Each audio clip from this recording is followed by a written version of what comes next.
they can't even hear us anyway. So, go for it. Ready to go? Here. Everybody, be quiet.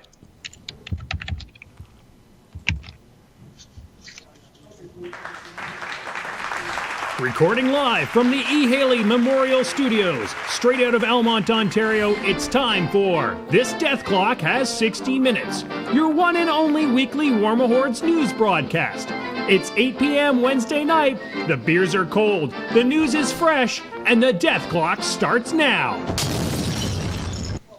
Good evening, everybody, and welcome to the Death Clock. It is Wednesday night. It is 8 p.m. We became Twitch partners this week, and apparently now everybody that's on the mobile app can't watch the show. Apparently they have to pay to see us. Which is weird. Which is so stupid. We apologize for all those people. Obviously, you can't actually hear us right now. So no, but they can hear us hopefully in the future when they listen to the podcast and find out why these yahoos wouldn't talk to them. Well, and so if you are on the mobile app, next time and that comes up, just switch to a browser. You're on the mobile app and you haven't paid for crap. But he's... but anyway. Who knows? Subscribed, followed, everything. We don't know why it's happening. On the podcast. We don't have a paid subscription gate, so if you just subscribe... We don't even have a way to get paid yet. Yeah, exactly. So just subscribe for now. Whatever, we'll figure it out. We'll get that turned off next week. We apologize for the inconvenience to those that have been inconvenienced, mainly Bilac. Yeah. Who it was Mike, get in front of a fucking computer. Okay, so ladies and gentlemen, we got a pretty cool show for you tonight. We got the one and only Tim Banky. Are we calling you the Emperor of the North now? Is that... Yeah, I don't know. Don't say that too close to Bubba when he's carrying Lola.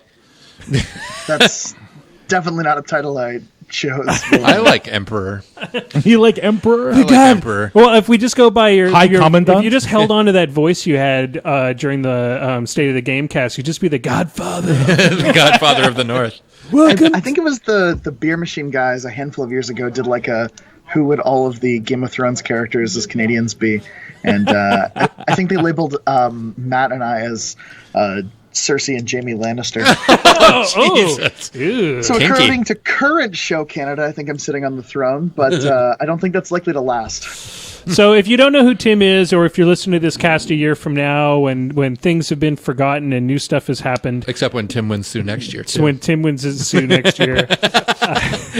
I think Matt... Super awkward, right? I think they're going to have to let Matt play in the Sue next year. No, Matt's got to win next year. So if you don't know who Tim is, Tim just recently came off of a string of big con wins playing with the unplayable trash faction Cricks.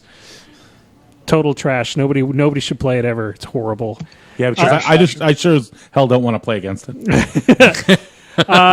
Tim also is a regular on our cast as well as has his own cast, Arcane Assist, where they do awesome battle reports. Tim, you had an announcement about Arcane Assist, actually. Why don't we work that in? Yeah, I was going to mention Arcane Assist is coming up on our 1-year anniversary of producing battle reports. We migrated from doing a podcast to producing battle reports, which has been really cool. So John, Evan, and I have been doing that for 1 year, starting on June 27th. That'll be our anniversary, our Arcane Assist-iversary, I think we're currently calling it. Nice. So we're doing a big live stream, kind of an Ask Us Anything discussion. It's going to start at 7 p.m. on Tuesday, June 27th. If those dates don't line up, let me know, because I fucked it up somehow. But it should be a lot of fun. It's going to be a lot like this discussion. We'll answer any questions that folks have or may be interested in about the process for us, what playing the games look like, our experience with the specific factions that we play, or in my case, the not specific factions that I play. Mm-hmm. So the other thing that you do that's kind of a big deal that we are involved in as well to a certain degree is you, your friend Matt, a host of others, mainly your wives, do a big con here in Ontario called the Southern Ontario Open.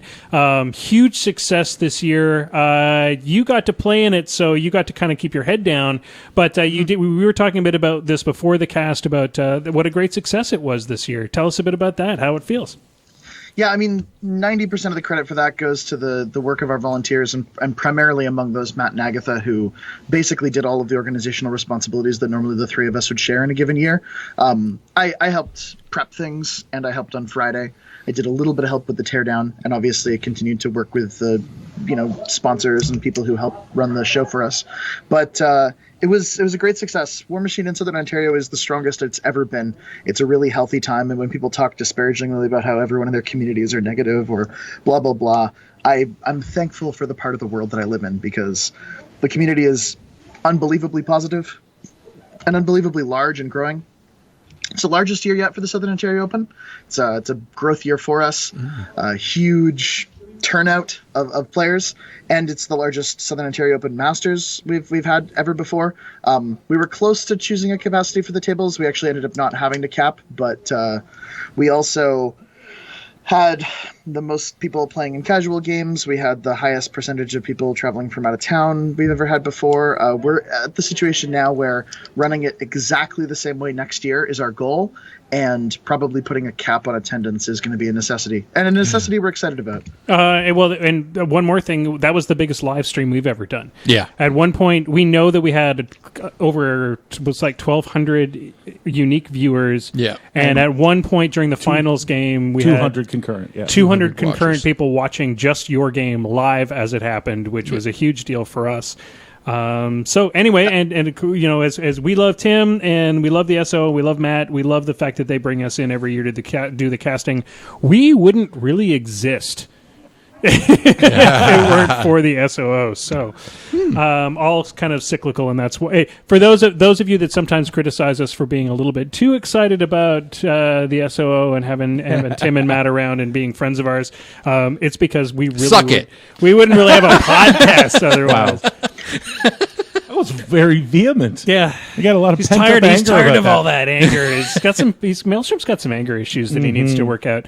He's currently working it out. I think with some Blood Bowl. I think is how it's going to work. He's working it out on Namco. So let's go around the table, guys. Let's talk a bit about our week of Warmachine. Tim, tell us what you've been up to in the world of Warmachine in the last week.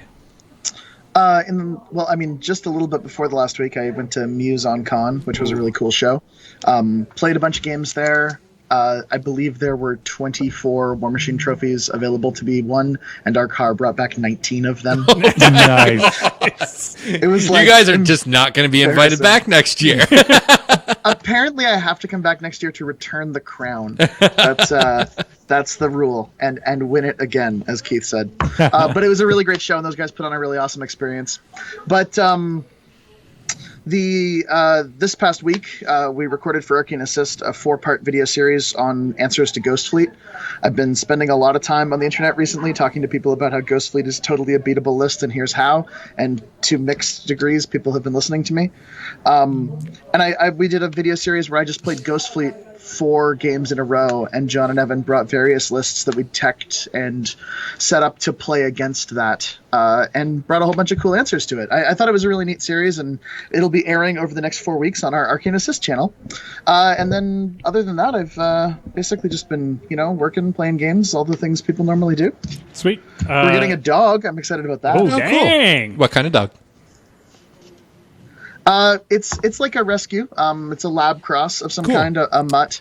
They usually have longer lifespans, and we prefer to rescue a dog than get a puppy. Yep. But we're getting it on Friday, and we're hoping it's going to be a good fit. I'm sure it will. So let's go over to Maelstrom. You got a game in. You two got a game in together. Yeah, me and George played together. You guys played together. And touched me this in is a bad place. This is conversationally apropos, I believe, because you played Ghost Fleet. I did. Nobody will let me play anything but Ghost Fleet Which now, is really funny because most of us would normally be like, dude, can you play something other than Ghost Fleet? Yeah.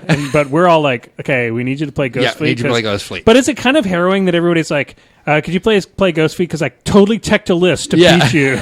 No, George did not. I did not, yeah. No, okay, so you played Ghost Fleet. How did you? And this is the first time you had all the models to do it, right? Yeah, I didn't have to proxy anything, including I got the Hellslinger, which is awesome. Love that Kane's guy. Hellslinger. Love that guy. He is best Kane. Yeah. Dead Kane is Undead best Kane Kane. is pretty good. Yeah. It's really sweet running a list that has 2 casters. Yeah, it really is. The real Kane 3. Yeah. So it went better for me than it did for George. Yeah. Well, you thought you were boned at the beginning. It was. I really did funny. because it's a wall of jacks. It's a giant wall of jacks. Oh yeah. And Well, let's just. You were playing Ghost Fleet. Which version of it were you playing? I was playing Denny 1. 3 min units. Now. 3 min units of riflemen. 3 min units of revenants. 3 riflemen in 2 of the min units and 2 riflemen in 1. Yeah, I know. But the Wraith engine, 2 stalkers, and 2 Death Rippers. Okay, and I was playing Harkovich. Yeah, Harkovich in Jaws of the Wolf. Yeah. 3 Kodiaks, 3 Juggernauts, Behemoth, 2 Bad Santas, a min unit of mechanics, and a sniper. Yeah. Because they're free. Oh, and a war dog because it's free. Yeah. And no, that's it. But I heard, but that game went for a long time because I played. No, it was only three rounds. 3 rounds, yeah. But it was like Bottom you guys of were 3. on clock and you burned through a large portion. Of your I had clock. 20 minutes left. Yeah, and I think I had 10 or 13. 10 or 13. Anyway, but he did manage to just block you out. Was kind of the way it went. Well, what his initial thought was, I can't cut through all of that jack. Yeah. And the answer is you don't need to. You just need to take control of Behemoth and use it to beat the crap out of Arkovich. Oh, that's totally legit. So, yeah, just poor George put a couple living models up front where the Wraith engine could get into charge range and then pop out a Machine Wraith, which then took over Behemoth, who was base to base with Harkovich, and gave Harkovich a couple smacks. He would step away from him, so Harkovich is now lost +2/+2. Yeah. And then hits him in the face. Yeah. Which means he loses a lot Armor-piercing more fists. life. Those awesome harsh, armor-piercing fists of Behemoth. Wow, that's harsh. And then I get shot repeatedly with Poutens, which do the last 2 damage that are needed. Yeah. Fair. Yep. That sounds like a I thing. won't make that mistake. Those twice. riflemen ignoring all the things is just a 14-inch shot that just ignores line of sight, cover, concealment, whatever. It's pretty powerful. The list you're playing, Maelstrom, in that particular matchup, I think is actually a better list. I like the Max Blackbanes if you're playing specifically into a ton of jacks because they can charge and light a bunch of jacks on fire. Denny can feed on them to give them the -2 armor. Yeah. And then, I mean, not in that order, obviously. Right. But then the Wraith engine can run and just engage a whole bunch of jacks. And you can have the Dark Shroud plus the Denny Negre feed against the fire damage roll. Yeah. And I think that's more important than having the cannon crew in that matchup, who I really like. Yeah. I don't have the cannon crew yet, so I haven't got to put it on the table, but You're slowly working on it. slowly working on it. Yeah, I got everything else so far, so it's fun. Yeah, it's a good list, but I feel like the entire internet is working on finding responses to it right now. Yeah, which is fine. Yeah. Well, what we're doing right now is Maelstrom and I are currently playing every game that he and I play against each other. I am throwing in Thexus against going in against Ghostfleet just to see. Yeah, we haven't got a chance to try that yet. It gives us a chance to practice our dude spams because we need practice in order to make the activations work. Yeah. But the idea being that let's see how dude spam versus dude spam with all the magical explosions and sprays. How do you think that will go, Banky? How do you think Ghostfleet goes into Ghostfleet Texas? wins and So I've said this a few times, and I feel like it's become a bit of a mantra for me. It's not magical weapons, it's RFP effects. Right. Oh, absolutely. Yeah. I just don't have You many need of the those in ability I don't have a ton of those in Mercs, so Yeah. Okay, so Denegra attacks the format on 3 different dimensions. The first one is she's got amazing scenario presence. The second one is she's got endless recursion, and a feat that plays attrition extremely well. And then the final one is that she's a really, really capable assassin because she can knock down your caster and shoot you with a bunch of rifles from anywhere on the board all the time, and she can apply 7 points of armor swing to you when she does it. I'm a little... Sorry, in the chat, there's a question about prep for surgery. I believe, and someone who's got Worm on hand can correct me if this is incorrect, I believe prep for surgery has got a living model clause. Yeah, absolutely. But double check that. Yep, no, it does. It does have living model. Which is not for Ghostfleet. Yeah, which is maybe a big deal against the army of undead pirates. So my point is that I feel like Thexus is a little bit afraid if he doesn't hang back multiple really durable shield guards, that Denegra is going to remove the monstrosity he wants to sack pawn to, and she's just going to shoot him at some point in the game. Yeah. It ain't perfect. That's for damn sure. But I don't know what the answer is in Mercs otherwise. So I mean, I'll figure it out eventually. But I also need another 30 games with Thexus, so it kind of works out. Yeah, that's one of the things that beats Ghostfleet is just being better than your opponent. That's for sure true. So you might be able to have that in your back pocket as an option. Yep. not so much lately. Okay, so let's go to some of the news for this week because I don't really have anything to report from my week in war. You didn't play anything? I got in 7. You got in like a ton of games this week because you went to a tournament. 7 games, yeah. That's nice. I'm taking a little breather at the moment because my friend Noel he's been my friend since high school, is back in town and he plays Blood Bowl. So you're playing some Blood Bowl. I'm playing a little Blood Bowl for fun. It's good. It's good laugh. Hey, it's nice. It's always good to play another game as a palate cleanser. Yeah. Too much Warmachine can be too much. Sometimes. Well, and I think, and as we've stated in the game, actually, we've stated on the podcast a couple weeks ago, I think we're all feeling, you not so much, but we're all feeling a bit of competition burnout, and we're not laughing. But we're not laughing as much. Hey, Jason and I talked about it. We're not laughing as much because we're thinking so much harder than we used to.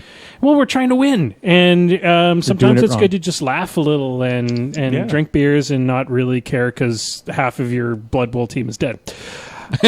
Okay, let's talk about some of the news because there's a lot to talk about, and we're already 16 minutes into the cast, and we haven't talked about news yet. So, Trencher CID dropped today. Yeah. That's probably the biggest piece of news. That also included in that is the new Trencher Dog, the new Siege, the new type of model. Is that included in the CID? I did not get a chance to actually read the there are now actually structures. The structure, the first structure exists in the CID version of the game, and as part of that entire experience, the Wills and their overlord, the marketing guy... I'm sure to tell Jackson that he's now the overlord. Jackson, who stands there just going, please don't say anything stupid. Please don't say anything stupid. Because I know exactly what's going through Jackson's mind, because I have to do that and other things. So the Wills and Jackson sat down today and kind of spilled the beans on what was in the CID packet and where their minds are working on things. It was kind of a cool cast altogether. So we've had a chance to listen to what they had to say. Everybody at this table, to a certain degree, has had a chance to soak in some of the CID packet. Let's go through some of the cool things that happened. Let's start with the inevitable. Let's talk about the caster a lot of Signar players have been waiting for forever. Siege 2. He's one big mother. Love her. I for one, love the new Torbjorn skin. It's excellent. Well, I guess some cool things about him. What is his base size? Is he large base or is he medium base? Does anybody know on the base size? I don't have it in front of me. But one of the cool things is they said that he's an all-out aggression, like melee caster. He does not carry a gun. He now has a turret that he can drop, which is different. Turret's pretty good though. The turret is legit from what we hear. He's got some cool things as far as his spell list is concerned, and his feat, as far as it was said on the cast, is he moves everything smaller, medium based 3 inches, and they get to dig in. Yep. Am I correct on all of those things? Repo 3 and dig in. Yeah. So let's talk a bit about how we feel about that. Tim, you've had a chance to really kind of soak this up, and you over the last 8 weeks that you've had this before the rest of us. Just kidding. Totally kidding. That's not a thing. That is not a thing. I'm totally kidding. You've had a chance to soak this in. How do you feel about it?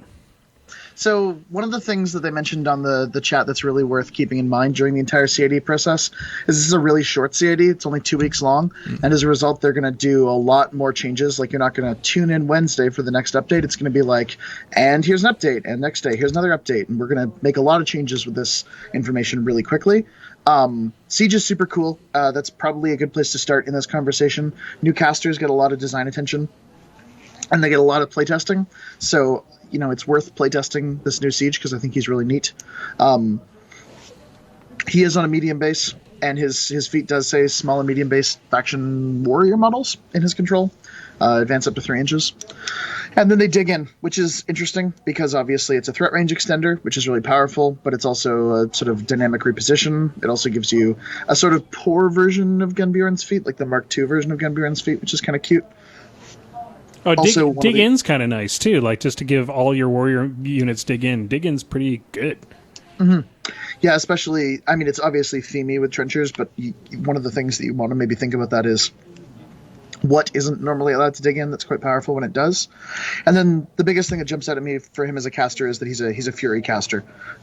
So Fury's a really powerful spell. You have it on Striker 3 already, but it's +3 to melee damage rolls at the cost of -1 defense as an upkeep, which is really effective on a lot of things. I hate to say it, but it's really effective on Storm Lances.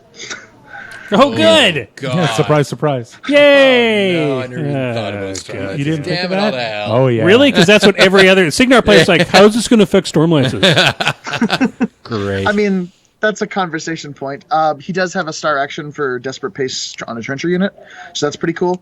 So you can give +2 movement to a Trencher unit. That can't be Jonas Murdoch and some Merc unit, unless that Merc unit also happens to be Trenchers, because they have to have the quality across the entire unit now to be affected by that. That's a Mark 3 change. But he can give it to Trencher Commandos, who get good with their new UA, and he can give it to Trencher Infantry, who are already pretty compelling and want Desperate Pace pretty badly. Yeah, I think he's really interesting. I think he's a caster that's worth putting some table time on. His rocket turrets are super neat, but they have like a... he can remove them, and he can place one if it wasn't in play already, but it doesn't get to attack the turn he places it. Oh, that's cool. But it's got like a cool sentry shot, where like if you walk within 8 inches of the turret, it gets to shoot you automatically, and it's got Powhatan Blast like the Mortar Crew does, so nice. I like it a lot.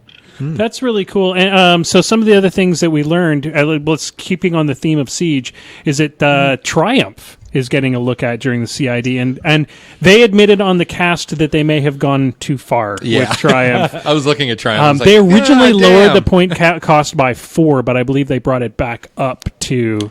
It's 18. It's now 18, but it was going to be 16 for a while. Wow, and I would have taken them all the time. Well, that's really the problem. And they basically given him a bunch of cool stuff. So let's talk a bit about Triumph. How are we feeling about this? I just want to mention. Remember, this is CID, so this is and Triumph is not going to stay the same. So is this cool or what? Probably too good. Yeah. So he has dual attack, which is a change. Yeah. Which means he can trample and shoot his range 16 gun, because that's a thing that seems fine. He's got his bond is now brutal damage, I believe. It's boosted attack rolls, ranged attack rolls. Dual attack and true sight, I believe, as well. Which that's really friggin' good. Yeah, that's. I mean, replacing.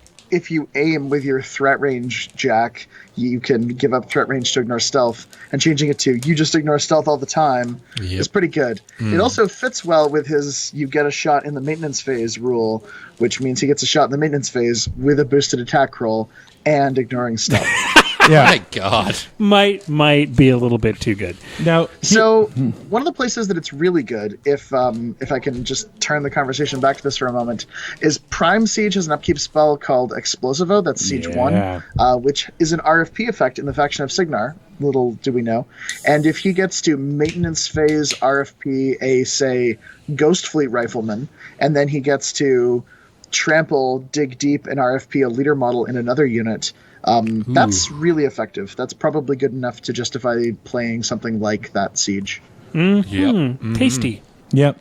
One thing I'd like to bring up is if you're looking at the Triumph doc in front of you, we have in the notes section something really interesting on all of these, and that's their development notes going back to the first time it was locked, it looks like.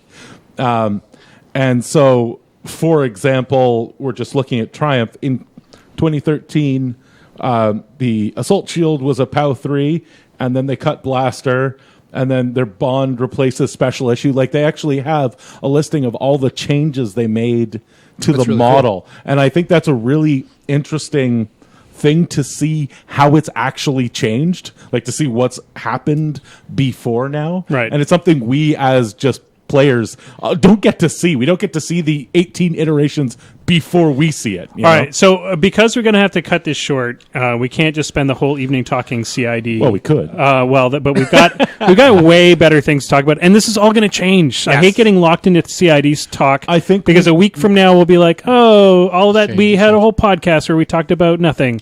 Even tomorrow. Yeah, exactly. Yeah. This is changing all the time. I do want to point. We do need to touch on the dog, though. Well, okay, go ahead.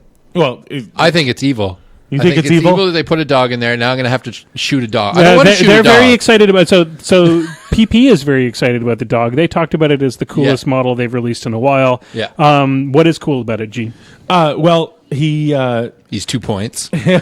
Yeah, he is 2 points. That's the thing that's not cool about him. Yeah. So he removes stealth with noisy. Trenchers gain dodge when they're near him. If his happy friend has dig in, he gets to dig in. It's called Foxhole Buddy. It's so cute. He has dodge himself, and he's got annoyance, which I find hilarious. That's cool. like a black It's a cool. Yeah, exactly. I think I'm excited about this idea because I like this direction of support models that can add different things to a lot of different things. Yeah, it's really cool.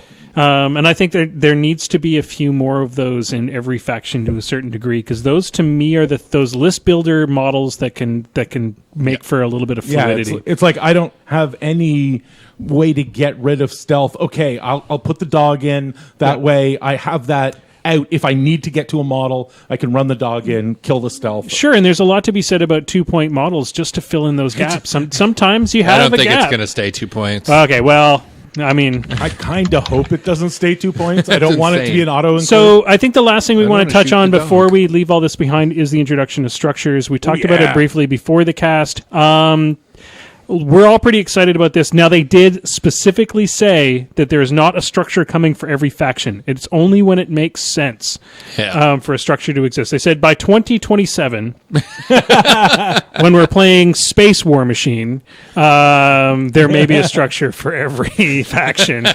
But so, Tim, structures kind of have been talked about for a while. We saw them on the cards. Are you excited for the introduction of structures? Is this going to change the game? Not as much as people think it is.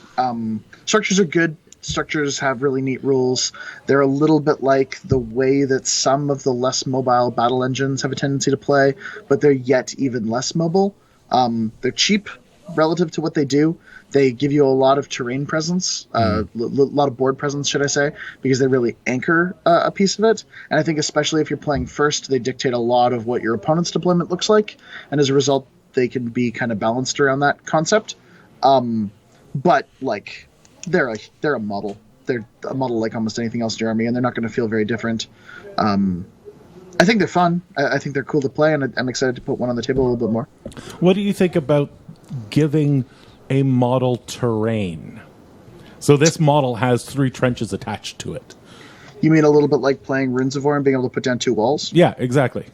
No, but I mean, it's not a theme force, right? You're not being limited. Now, we don't know if the blockhouse will only be available in the theme force yet. It is not only available in the theme force. Yeah, so it's not a specific theme force. It's just like, okay, if you're willing to pay the 14 points right now, you can just have 3 trenches. Sure. I mean, those trenches are more restricted than they look. Those trenches have to either be base to base with another trench or base to base with the blockhouse itself, and they can't touch any other piece of terrain. So you can't put like a trench on a hill. You can't put like a trench in a wall. The other thing is trenches are a really permissive form of terrain to do this with because they are only positively impactful, and they don't restrict the placement of model bases. So if I put down a trench and somebody's like, oh, now I can't charge your Earthborn anymore because you've got a trench there, that's simply not the case.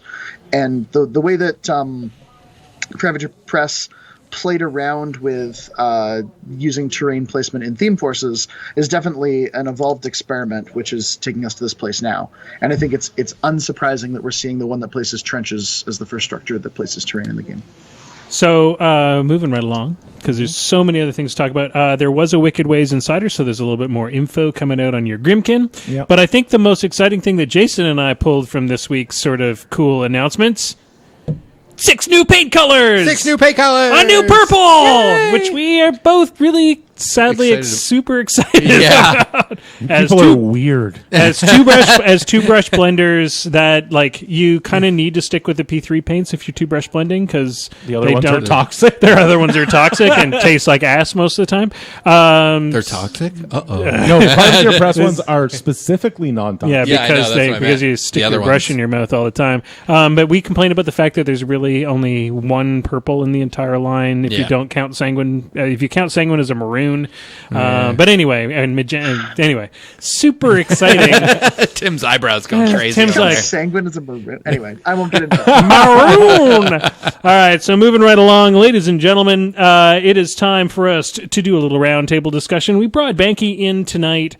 Really to talk about training, and this is a continuation of the podcast we did, the hidden podcast that may or may not exist with John. Did we actually get that one online? I think so. The second one, anyway, with all the horrible sound effects. Yeah, poor John. Poor John.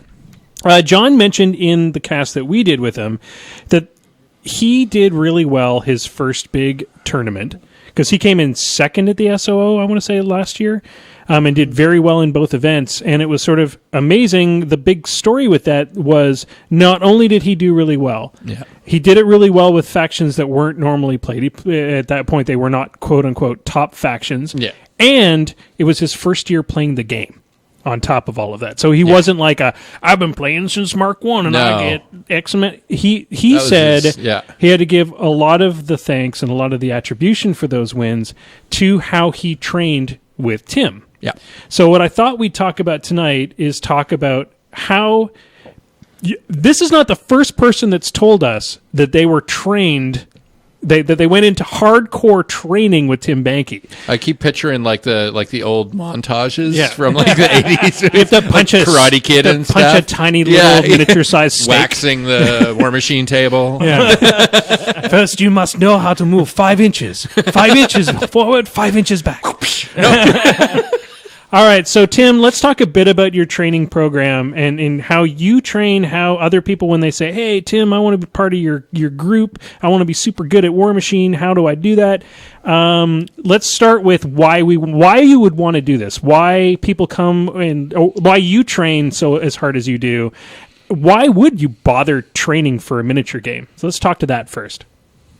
Sure. I mean, I think miniature games are something that they create a lot of passion in people, and there's a lot of enthusiasm for them. And whether that's enthusiasm for overcoming a personal challenge, or whether that's enthusiasm for kind of accomplishing specific goals you've set for yourself in the game, or just getting the wins that feel elusive to you. I think that people are very, very motivated by the notion that, first of all, this is, I mean, one of the objectives of the game. I mean, the goal of the game is to have fun, but the objective is to win. Mm-hmm. And people sit down across from their opponents and try to, they try to outplay them. They try to outthink them.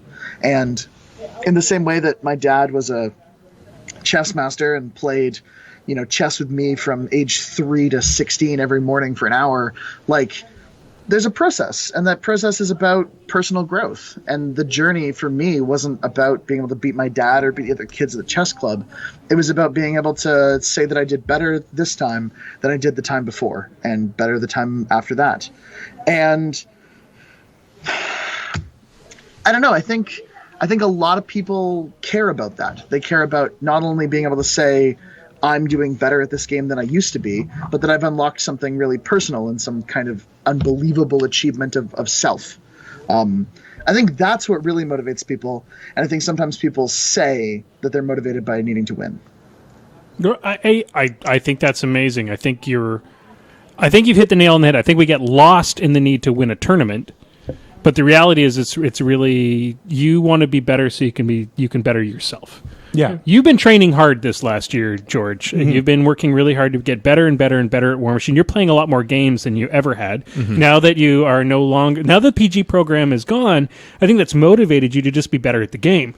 Are you finding, now that you're doing better and better at tournaments, are you finding that fulfillment for yourself or Yeah, well, it's always nice to win at a tournament because that's when all eyes are on you. We use Best Coast pairings here. So at any time during the tournament, everybody can see all the standings, both when people from home, shall we say, people who aren't at the tournament and people who are. And it's always nice to get a little, note from the wife that says, "Holy crap, you're in 4th place" or something. That's really cool. Yeah. That's really nice. It's a nice feeling. But this may sound weird, but what I really love about competitive Warmachine is the narrative that it generates on the table. Ah, I see. And that is kind of what drives me when I'm playing Harkovich and pushing jacks across the table, which is kind of how you play Khador. It used to be you push Winterguard across the table. Yeah, exactly.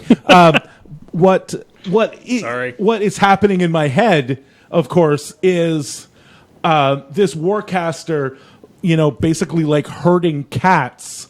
The cats, though, are these gigantic creations of magic and steel that are stomping across the across the battlefield. No, that's really cool. That internally motivates me. And I really like big stompy robots, so that's fun. So what interested me about your comment, though, Tim, as well, is that's what motivates me to paint. That is not my motivation for playing Warmachine, as you guys all know, except for when I get lost in winning, is putting pretty bottles on the table. No, mine is generally to laugh loudest, to have the most ridiculous thing happen during the game, and for I do it more for the camaraderie than anything else. But it's what Tim's describing is what motivates me to be a better painter. So I guess it's also about finding. So this is what I want to speak to. Is sometimes we train for one thing because it's what motivates us. For you two guys, it's the game of chess and to better yourselves.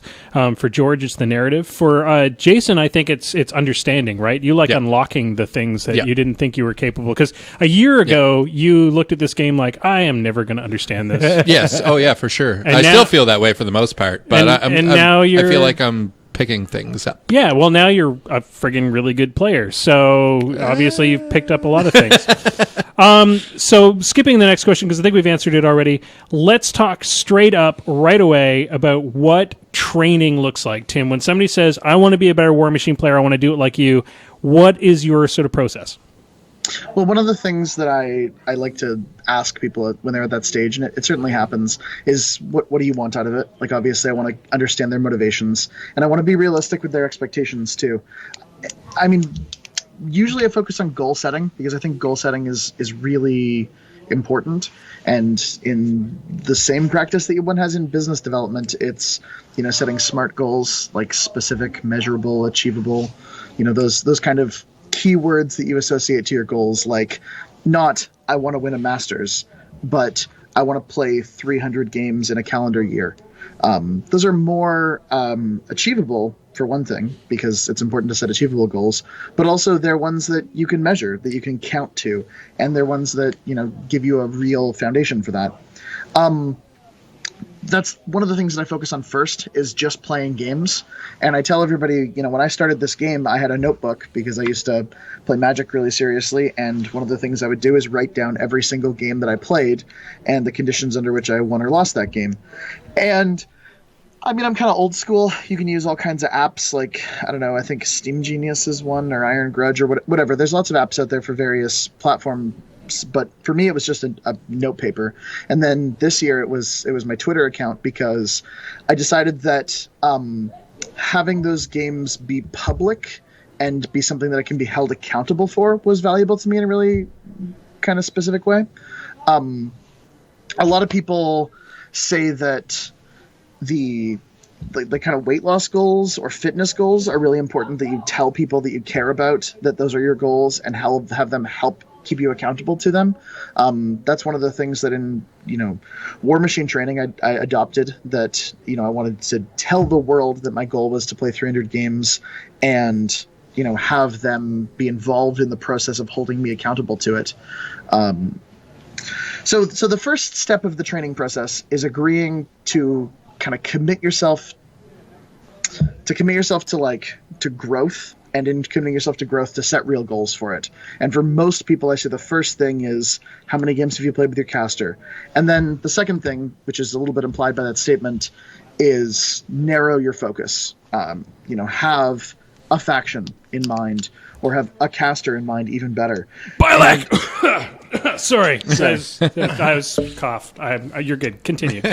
Well, I mean, it's good to jump around a little bit. Obviously, the first thing that you need to do in Warmachine is to figure out how your faction works, and the second thing is to figure out how every other faction in the game works.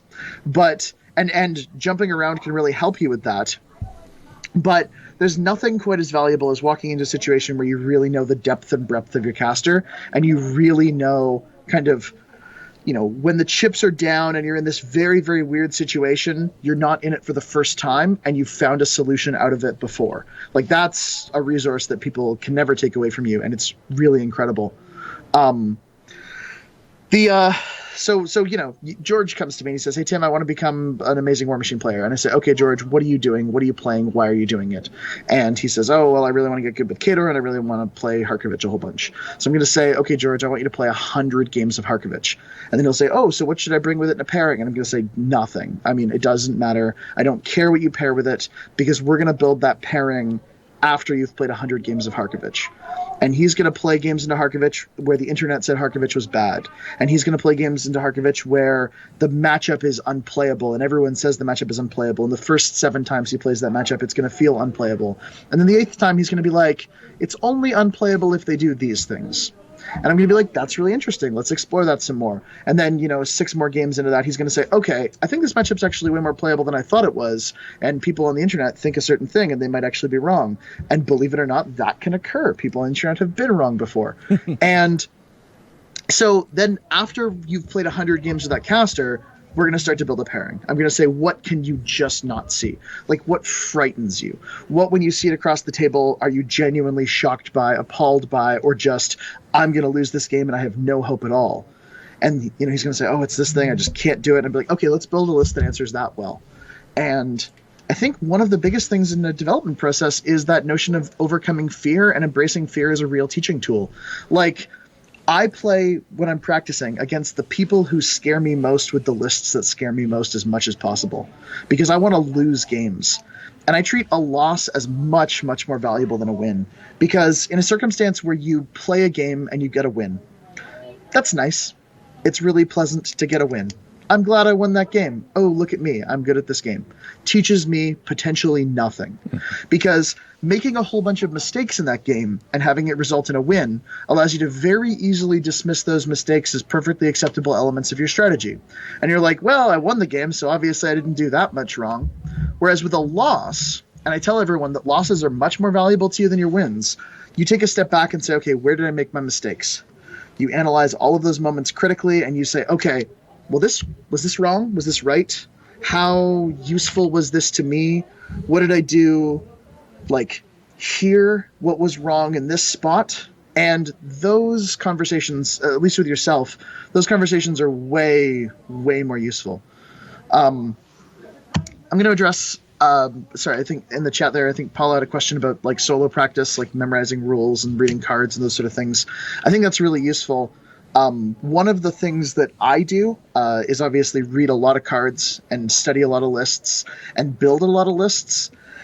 And just, kind of go through the motions of what I would do to build those things. And I do practice deployment. I do unpack my turn 1 6 or 7 times before I even take a list to a game. Before I've played a game at a game store, I'm like, "Hey man, I'm trying out a new list for the first time. Do you mind playing against blah, blah, blah caster?" My opponent will be like, "Sure, that sounds great. I'm going to drop this caster. Does that sound good to you?" And I'll be like, "Yeah, let's do that." We're playing that game for the first time, but I've deployed that army 6 times before. I don't bring something to the table until I've learned how to deploy it or how to unpack it. And there's still tons of lessons in that process, but that's one of the things that I'm going to do really, really early. And that's one of the things that I like to set for people as expectations. And you can't grow if you aren't willing to lose, and you can't grow if you aren't willing to take criticisms. And most of my teaching is going to focus on people taking criticisms. And I know that the teams that we brought to the OTC this year that played 90 plus games individually in preparation for that event, and who I sat down at a dinner one night and said "Okay guys, I want you to give me a realistic number that you can commit to with games played with just this caster pairing that you're going to be bringing. And I want you to lock that in now 4 months ahead of time. And I want you to promise me that's what you'll be playing this whole time. I mean, I know that's fatiguing, and I know it's exhausting, and I know some of those guys were like, wow, I feel so burnt out at the end of the OTC. But I also know that Ian, for example, who's one of those guys who said, like, maybe competitive Warmachine's not necessarily for me. This is a lot of work. He went on to Ash's channel, Guerrilla Games, and kicked ass and played some games at the Southern Ontario Open and did amazingly well. And even though in our community, Ian might self-identify a little bit as a casual gamer, he can just crush it because that development process is so fulfilling. When you get to the place where you just grow as a gamer, because playing games works, like that's the core of it, is it's about games played, and it's about committing to games played, and it's about playing them in an environment where you learn from them in a real way and finding ways to motivate and not discourage yourself. I think could kind of run the gambit on a lot of our questions because I think that answers. Sorry. No, that's great. No, that's perfect, man. No, I mean, hey, I'd rather we have a one really good answer in 5 minutes than 30 half answers in 20. Can I do all kinds of follow-up questions? Well, we still have some. Oh, okay. But would you can have a follow. George is chomping at the Go. bit. Well, no.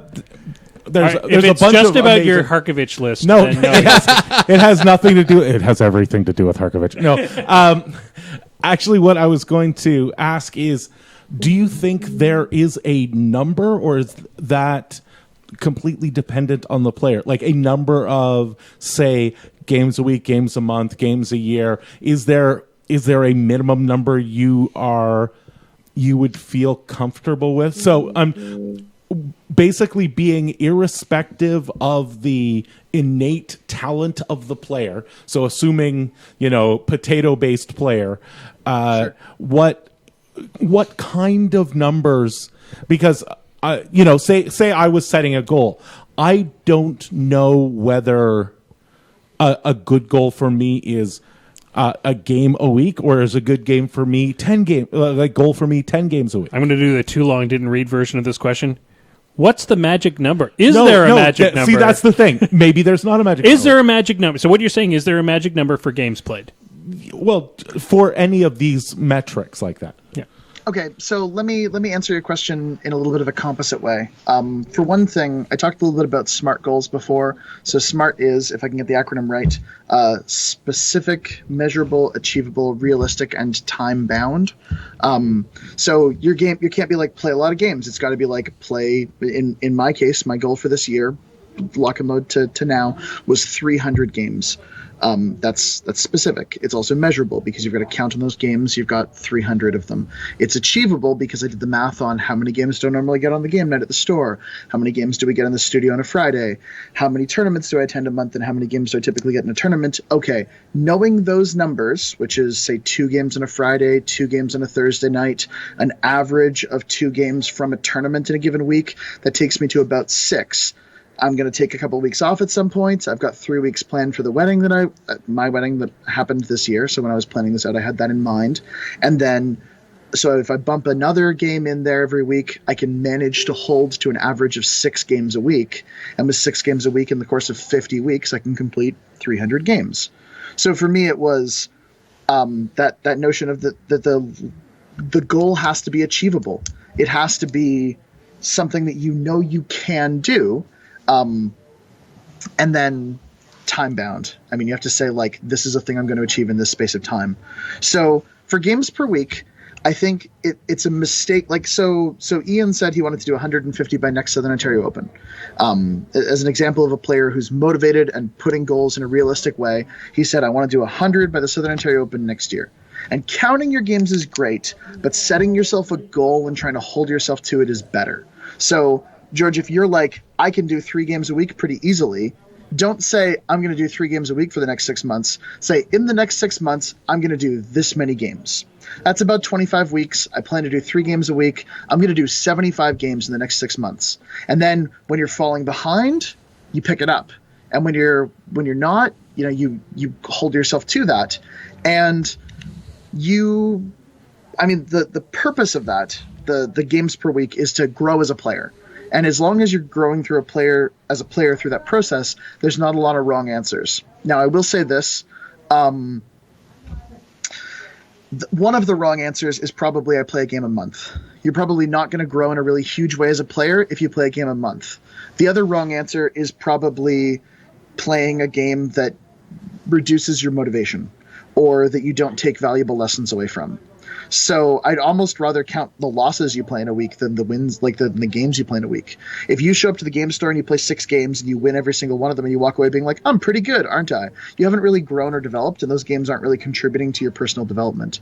But if you go to a game store and you suffer one really tough loss and you go home and you think about it all night, and the next day at work you're like, man, I've got a couple of things about that game that I should have played differently, and you message the guy you played with and you're like, I bet if I deployed like this it would have been different. And he's like, yeah, that's a good thought, we should replay that. And next week you come back to that game and you're like, okay, I've got this, and you figure out some things about it. You're on a journey. Like, that's a really positive one game played a week. If you can maintain that kind of valuable game, you're in a good course. So my answer is probably set a reasonable expectation based on what you can play in a week. Set a time frame for that ambition. Set yourself some expectations based on that process. Track your games well, care about your games, invest in them. And, like if you play 75 games in 6 months based on a 3-game-a-week trajectory, at the end of that, play Guild Ball for a month, play Blood Bowl, just take a break for a bit, and then come back to it and grow, because stepping away from the game is also a really valuable teaching tool for your subconscious mind.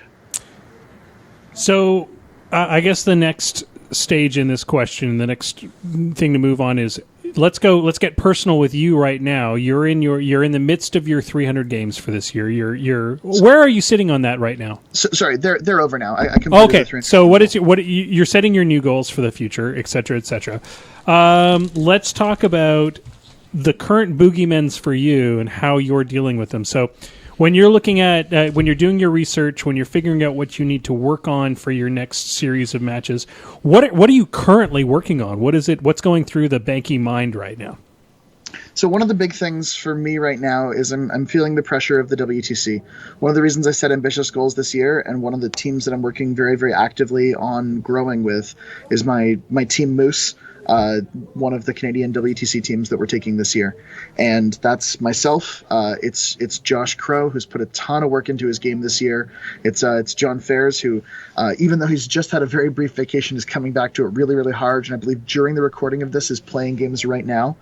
Jeremy, who I put on the Callus 2 train and who has been on it for much longer than I think he wanted to be on, but is finally unlocking some of the enormous potential in Nycaster's toolbox. And he's cracking Callus too, is he? He, believe it or not, he is, and he might actually awesome. be well ahead of the curve internationally on that particular puzzle, which I really appreciate. You might have to send me his lists, Banky. And Corey Doyle, who is already a ridiculously good player, probably plays more games than I do, and is a really, really amazing asset to the team.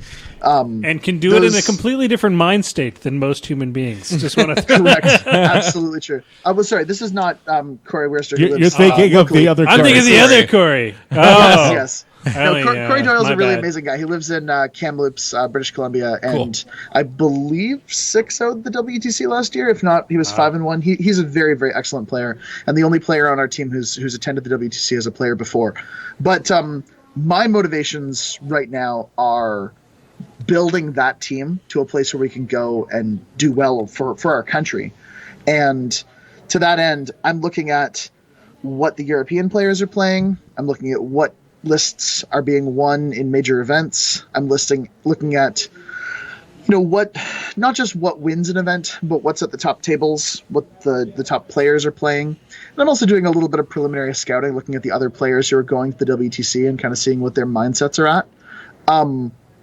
I'm pretty open about my development process, and I can say with some confidence at this point, I expect I'll probably be bringing a Ghost Fleet list to the WTC, despite the fact that a lot of players are looking at that list as something that they're planning answers for. I still believe having it in a 5-player environment where you can prey upon people who've either not prepared answers adequately, or you can dictate elements of the pairing process by baiting out specific answers, make it a really powerful theme force to have access to. Mm-hmm. So my goal right now, as the list that people are teching for, is to play against all of those prospective answers. And that's a rare circumstance. Normally, you're playing a caster you know really well, and you're bringing them to an environment where there's a lot of lists to beat, and you're playing against a gauntlet of the lists to beat. You're asking your opponents to bring their Haley 2 heavy metal lists. You're asking your opponents to bring their Nemo 3 Storm Division lists. You're asking them to play their Vlad 1 rockets with 5 jacks lists. You're asking them to play their Harkoviches. You're asking to play against Wormwood. You're asking to play against Kaya 2. You're asking to play against a lot of the things that exist in the format. Balder in Bones of Orboros with double Wold-Wrath. Balder in Bones of Orboros with single Wold-Wrath and 4 World Watchers. Dan Yont's Mosar list that has the assassination vector from anywhere on the table. Like, those are the kind of things you're saying, like, please bring these things to play against me. Instead, I'm saying, I'm playing Ghost Fleet. Bring me your best Ghost Fleet answers, because I want to sit down across from somebody who's like, I've thought really hard about this matchup and brought an answer that's teched for it. And I'm like, very interesting. I have played against your teched answers 73 times. And that's not a mental game at all. Yeah. And by the way, if you happen to face Francesco, just call him Franny Z from right off the top. That'll tilt the guy. No. If you want to tilt Francesco, say that you can't understand his French accent. Oh, that's a good one too. He just loses it. Lose it. We're going to do... I want to quickly digress, because we're going to go a bit long, because we did get kind of lost in some CID stuff. I do want to do tonight's focus. So, G, hit the focus button, because we haven't hit that in a long time. Focus!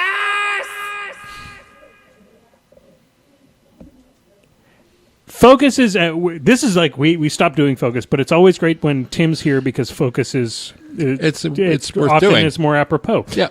I don't even know if that's the right word anymore. I just use it a lot. Grammar. It's a thing. It's grammar because we has it. So tonight I want to talk about the dudes. We're going to talk about what's called the dude spam, or a lot of dudes on the table. And it's actually a weird thing, because the game has changed so much in Mark III that we're seeing a lot of jacks now, which means we're not seeing as many units as we used to. But some of the top lists that are showing up at major events actually have a lot of dudes in them. Lots of dudes. Which is funny, because with, everybody talking about how crazy powerful jack spam is, sometimes the dudes still do the work. The problem is that dudes are hard to run to a different degree. Dude. So what I thought we'd talk a bit about tonight is how to efficiently run lots of infantry. I think I want to go to Jason first, because you are dealing with it right now. How are you? Not very well. I'm having a hard time. What are your problems? And why don't you get some get some insight from Banky on how to run dudes better?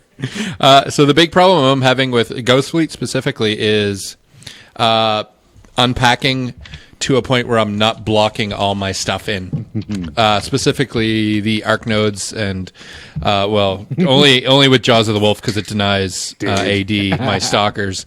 But I'm having a hard time not just blocking off all my lanes with other things. And Ghost Fleet is not too bad, because some of those things are incorporeal, so you can just run other stuff right through them. Dudes. Fucking Jesus, George. But there are a lot of guys, and I'm not used to running dude spam. I used to play Legion. I'm used to running like 5 or 6 beasts and maybe a unit. Yeah.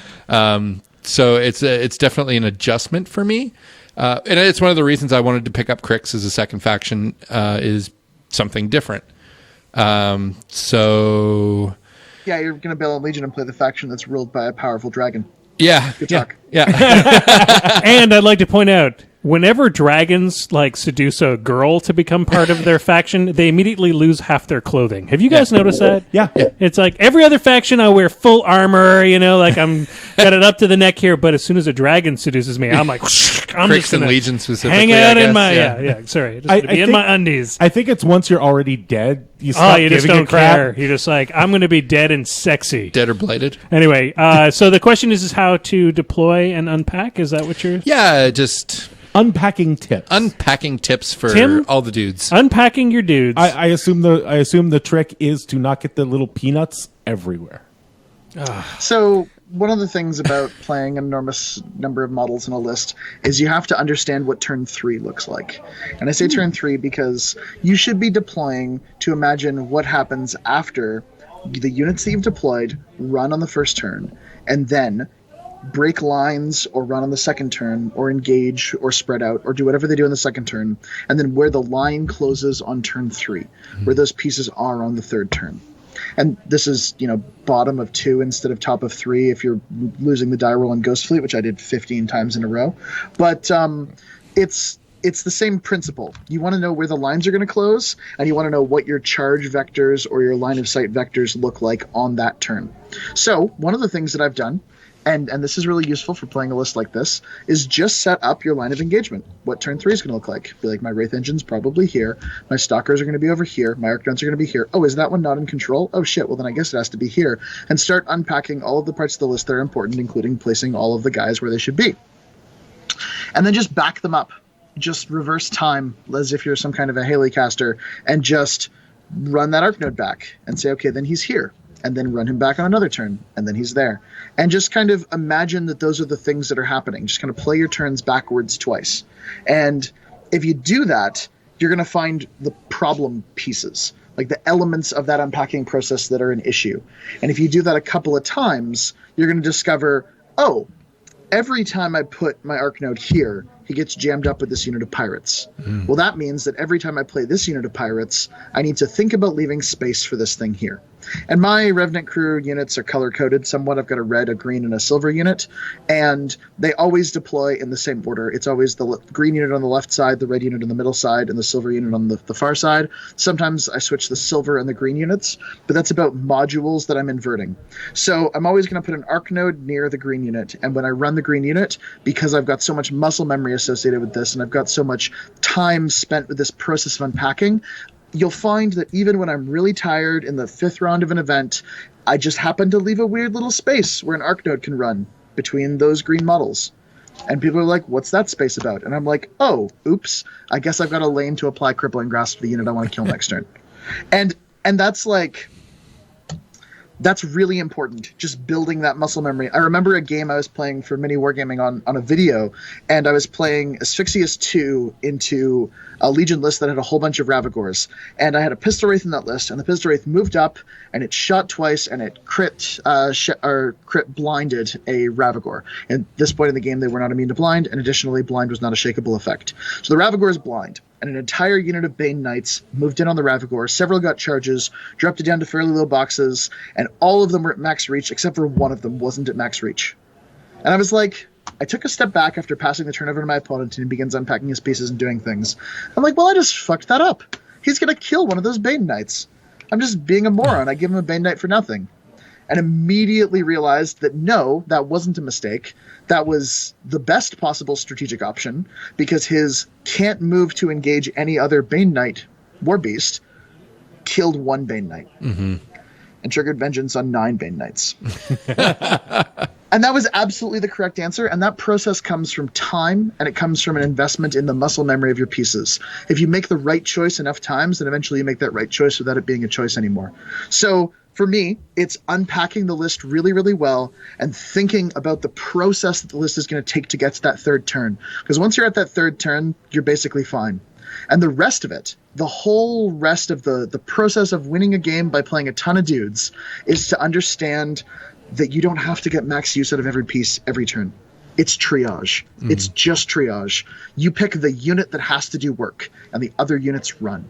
You pick the models that need to charge here, and everything else runs to position for a future turn. If you're playing Legion, every single War Beast needs to get relevant value out of every single attack and every single piece of fury they spend.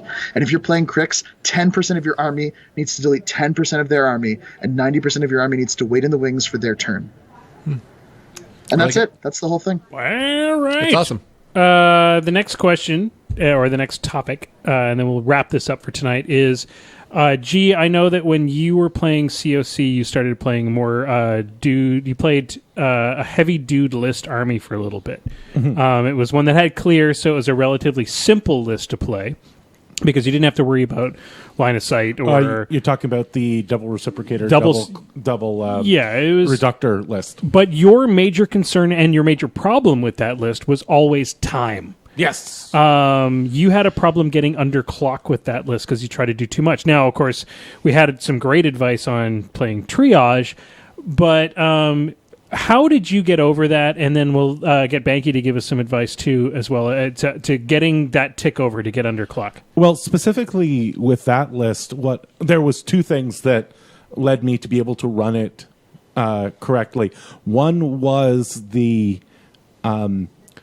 just the repetition, building that muscle memory that Tim was talking about. I could probably unpack my that convergence list. I could probably unpack it right now on the table, not having touched convergence in 4 months, 6 months now, easily, because I wouldn't have to think about it. I just move models. The other thing that I really, and this seems kind of silly when you're dealing with only 6-inch sprays, is target priority was one of the things that I had to ingrain into my head to build that target list quickly and efficiently, because that has always been, I think, as a personal something I have to work on. Target priority has always been my weak point. I will consistently look across the table and I will misprioritize something, and that is always the thing that kills me. Kill the Wraith engine. Always. Kill the Wraith engine. Well, that's a good example. You can't just prioritize everything in the list. No, That's always a problem. But you're right. You're what I did right. was the Wraith engine had come out of Incorporeal. I had a chance with my Harkovich list to kill it, and I didn't kill it. And that's what lost me the game. My priority was, I need to dig closer to that caster. I need to get in there and kill more stuff and make Denny scared of me. And that turned out to be the wrong answer. The right answer was kill the damn Wraith engine so Behemoth doesn't smack my caster in the face. And that as a personal thing, when I was playing that list specifically, is I had to learn what scared that list and what had to die.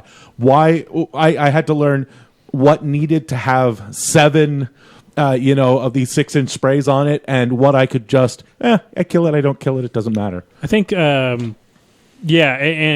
think the other thing that really helped you for a long, long time, and actually we got away from doing this, we played for a long, long time on 50-minute clocks. Yeah, that is if there was one piece of secret tech I would have to tell people when they are practicing, play on short time. I mean, and we would finish the game often after, like, when you get to your 50 minutes, you'd be like, oh, crap, I lost, because at 50 minutes, let's finish up the game and see how it goes.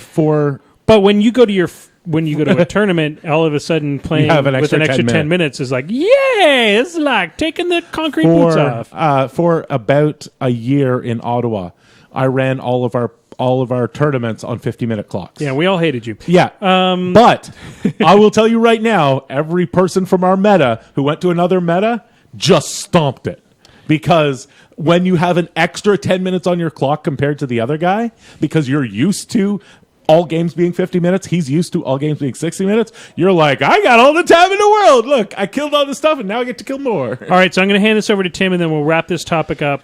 Do you have advice for what we were just talking about, getting the under the clock problem that a lot of it's usually a mid-level player problem. I don't think it's an advanced player's issue, because you guys get so used to playing under clock. But I mean, obviously you still lose on clock from time to time. So what do you do to practice for clock? Zol 2, 3 units of immortals.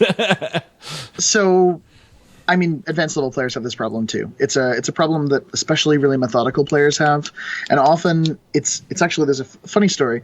Tom Guan, who a lot of people should know as one of the better players in the Warmachine community, used to be kind of a bit of a joke among the judge community that he would spend 50 minutes in the tank at the top of his second turn, and often then go assassinate his opponent and win the game. But we'd laugh about the kind of Tom Guan tank, like the amount of time he spent just being in the tank so long. But I mean, that's a symptom of a player who has enormous attention to the detail of the game and to the measurement and the precision and the kind of the elements of the game that will ultimately make you a very, very strong player. So if you're having clock issues, don't necessarily treat it as a solely negative experience.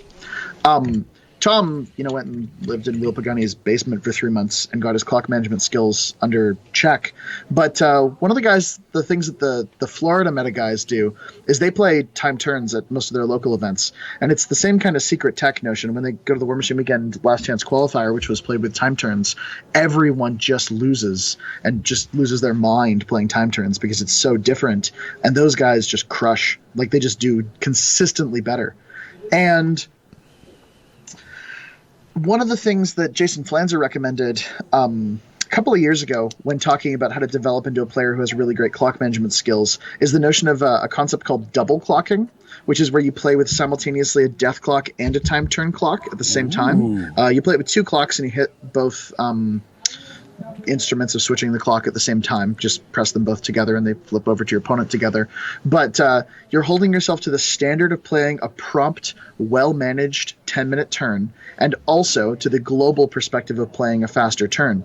And I had my team for the WTC practice for a period of time, and we'll be doing this again next month, what's called 42 and 7, which is where you play exactly the same conditions, but you give your opponent a 60-minute death clock and yourself a 42-minute death clock, and you give your opponent a 10-minute time turn, and you give yourself a 7-minute time turn.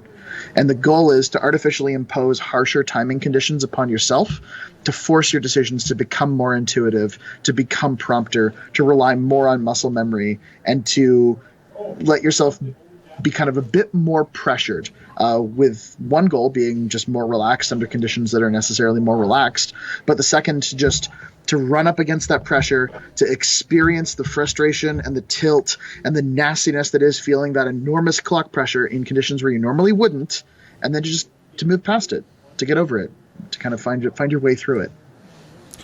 All right. I think that's awesome. I think George is going to have to play to that all the time from now on. Got it. Okay, I'll modify the new clock. All right, George, hover your finger over the button. We're going to leave that topic behind because it's time for the lightning round. The lightning round, 10 of the hardest questions in all of Warmachine. Where Jason and I try to get in an edge word. What you don't know is our 3 top lightning round players. Tim is one of the few winners of lightning round live, and he did it completely hungover and sweating. Oh my god, I was so hungover. Oh my god, dude! And you guys gave me a growler of beer. It was like, and I'm sure you drove home like, oh god, I don't even want to smell this right now. All right, I was pretty into it actually. I rally well.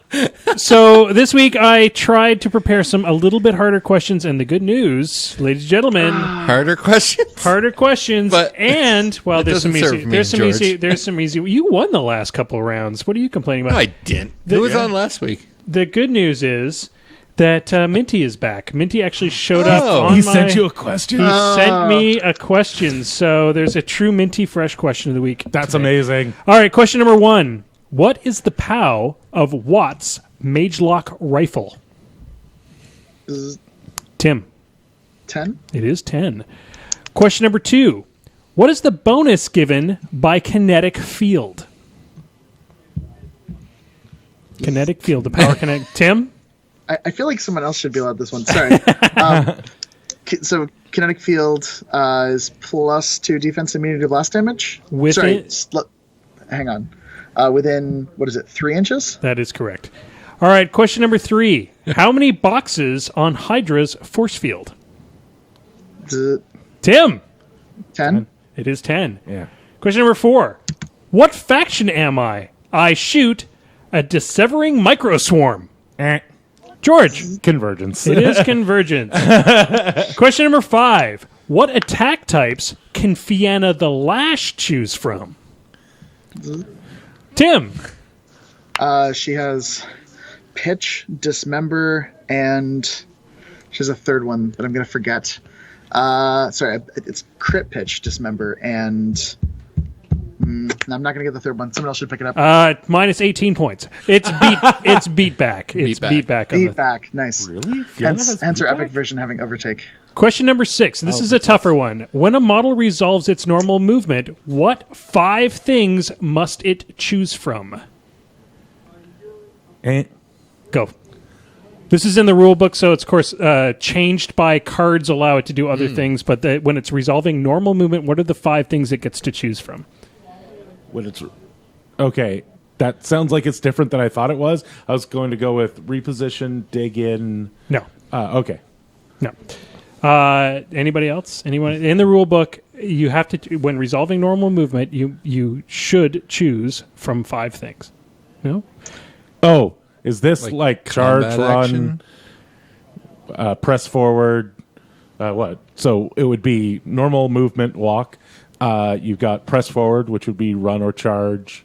I guess is run a normal one as well? So, hang on. This is an oddly worded question. Yeah, it is. I was trying to find the right way to word this question, but and you failed. I just figured I would just screw you guys up. It'd be way more fun.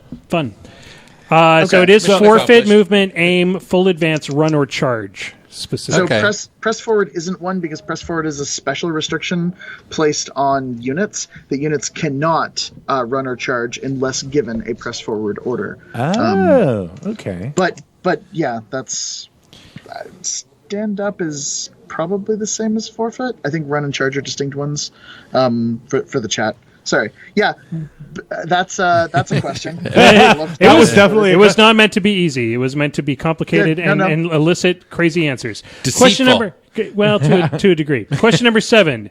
Name 3 wills from Privateer Press. Go for it. Will Schick, Will Hungerford, and Will Schooner. Oh, I'm giving bonus points for that one. for not picking Pagani. There we go. No offense, Pagani is really pissed off at you right now. Question number 8. Can you medicate the Siege Animatrix? George. Yes. Go ahead. It is yes. Do you know why? Because it says you can. Because it says you can. No, like specifically. It because specifically it's says it's it a can, battle 'cause engine, it- not a yeah. war beast, Yep. but it specifically it says you can. Yep, very good. Question number 9. Name all of Maxwell Finn's advantages. He's ruggedly good looking. There's that. He comes from a by the way, wealthy by family. advantages, I specifically mean the markers on like underneath. Underneath, he's got the little ding. Yeah, yes, Tim. Okay, so I'm not 100% sure about this one, but I'm just going to go for it. So I believe he has advanced deploy, stealth, tough, and overtake isn't one kill bug. So I'm missing one. Assault? Advanced Assault's deploy, now an overtake. advantage. Pardon me? Assault is now an advantage. Oh, sorry. Assault is an advantage. Yeah. Yeah. So I think that's it. Does he have 4 or did you say 5? It's Or actually. you didn't I say? did not say.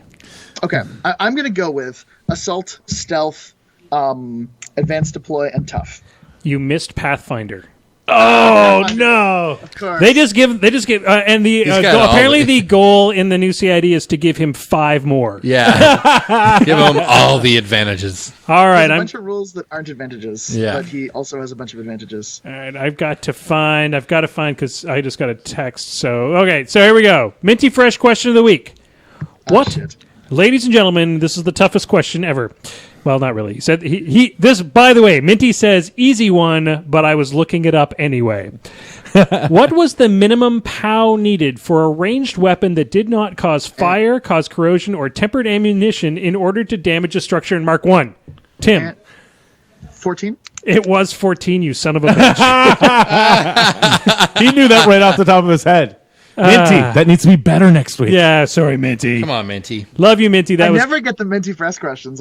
That's personal achievement unlocked. So how did you figure, you were like, I was like 3 words into it. You're like, ranged weapon, it was 14. Well, not very many things have the prohibition of requiring that they be fire typed. That's a rare rule, and it's one we got as judges because a lot of people try to stump judges. All right, there we go. We learned some cool things tonight. There was so much to talk about. Thank you for everybody for sticking around. I know we went long, but that's okay because the CID stuff is not going to be important in a week anyway. So they'll just skip 20 minutes into the cast. Let's go. We've got a lot of things to talk about before we close up because there's events coming all over the dang place. I will go first I want to thank Wizards Tower for making sure that the lights are still on. I want to thank Muson Minis for doing great events. They are currently, as far as I understand it, sending tokens to James Craig's school to run his event in lieu of sponsoring us, which is really, really, really sweet of them to do something like that. George, before we go, do you have some events coming up? July 22nd, I believe, the Saturday, is our summer Rampage event at Out of the Box. They've just moved, so it's going to be their grand reopening. We're going to be doing all kinds of awesomeness with finishing moves. My favorite one so far is Squish. It's a finishing move that a Colossal can do, and it creates a 5-inch AoE that was whatever the living model was, spread thinly across the ground, and that gross. Anything that moves into it falls down because it's slippery. Fair enough. I want to send it over to Maelstrom. There's a bunch of things that Fraser wanted us to talk about. Yeah, Fraser passed on me a paragraph of stuff. So there is an episode of Trollblood Scrum tonight. Yay! Last week was off, but he's back this week with James White from the UK, who has a Creel World blog that is apparently really good for Trollblood players. Plus, he's starting to tease the for new gamers who wants to be a podcaster thing. That is looking really neat. That's going to be pretty sweet. He's releasing a video and all the details next week, so stay tuned for that. It'll be interesting, I'm sure. Also, don't forget to report your games on Battle Reporter, wmh.battlereporter.com. So I have one thing I need to talk about before we send it over to Tim, which is the Painting Heroes Assemble, which is doing a whole bunch of really great painters from around the world. Got together, we painted up a Signar list that was defined by the fact that it had to have the Black 13th in it, but then Marc-Andre LeBlanc built a list around the Black 13th for Signar, and then it was given to some of the world's greatest painters and me. So one scrub, because I have a podcast. Some poor bastard's getting one of your models. Some poor bastard's getting one of my models. But yeah, you've got Yom the Machine is doing a ton of stuff. Oh God, there's so many great names in here. Ben from Kingston, Ben Carver. Matt DiPetrio is going to be doing up Gibbs, which is super exciting. Chris Jawa Balls DeBook is doing up Storm Lances. I did Rupert and Piper of Ord, Rupert and Ragman, and Yom did the Black 13th and the Gudmage Captain Adept. It is a beautiful. Oh, sorry. David Powells did the Firefly, and the Firefly just arrived, and holy crap, it looks awesome. Oh, nice. We'll be leaking some pictures about that in the next couple of weeks, so you get to see what these models look like. That's amazing. There's some because you've got different talents with totally. Oh, and James Craig did a couple models too, a couple of the heavies that are just friggin' gorgeous. Yeah. So check those out. Remember that is a fundraiser. You can bid on those and. Money goes to great things, which is super, super exciting. That's the NovaOpenFoundation.org. There'll be more information coming about that in the coming weeks. And Tim, I want to throw it over to you. What events do we have going on in your area? I was going to mention the kind of big one I want to plug is that the Canadian WTC teams this year are doing a big fundraiser event. It's a 5-man WTC style team tournament, and it's being hosted in Guelph at the Dragon, which is an absolutely amazing shop, and they've got tons of space. Yeah, shout out to the Dragon. Pardon me? Yeah, shout out to the Dragon, specifically Amy, their manager. So yeah, it's a really great event. Chris ran it last year and is coordinating it again this year. I'm going to help show up and judge, but primarily this is a show that he's put together. They do like a bake sale associated with it. We'll be giving away a bunch of cool stuff. There's really neat raffles, and it's a neat event because one of the rules we kind of set for ourselves is no team is going to have more than one of this year's WTC players. So we're really spreading out some of the Southern Ontario Canadian talent and encouraging a lot of people to come because it's an amazing opportunity for practice at that kind of caliber of event. But it's also just a really fun environment because everyone's there with their buddies and they're all playing as a team. And we're not taking it super, super seriously, but we're having a really good time. You can imagine it like kind of a slightly smaller version of the OTC. That's the kind of environment that we're definitely going for. Should be a really great event, and they're currently accepting registration for it. And I'm obligated to plug it because it's a fundraiser for us, but I'm also really excited about it as an actual event. All right, ladies and gentlemen, we do have to wrap this up. This has been a great cast. Thanks to everybody. We went 23 minutes over the Holy crap. We totally lost this game. Yeah. We're terrible at... it was because... That would explain my bladder. You know what it was? It was a lot of dudes. So yeah. Was the problem. Too many dudes. Just too many dudes. Dude. All right, ladies and gentlemen, we're going to wrap it up for tonight. George, hit that button. Dice down. Moose Machine and This Death Clock Has 60 Minutes is a proud part of the Muse on Minis network. Podcasts go online every Thursday morning. You can watch the show live every Wednesday night at 8 p.m. Eastern on Twitch and keep in touch with us on our Facebook page. Just Google Moose Machine. If you can't find us, you're doing the internet wrong.